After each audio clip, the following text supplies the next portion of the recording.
Hello, in this video, I'm going to show you how to redeem Microsoft rewards without a phone number.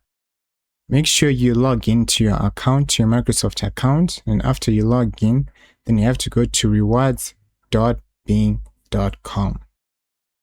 After you do that, you need to contact the Microsoft support system to help you out with redeeming without a phone number.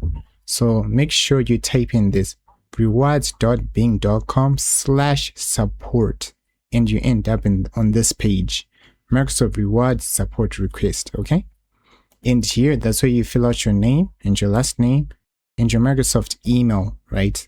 And then after that, you can also put an email associated with the Microsoft account. That's okay. Here, that's where you have to state your issue. Then you can write in redeem Microsoft rewards without a phone number.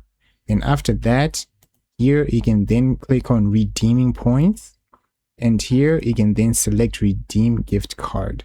Here is an optional way, but you can get detailed with your request.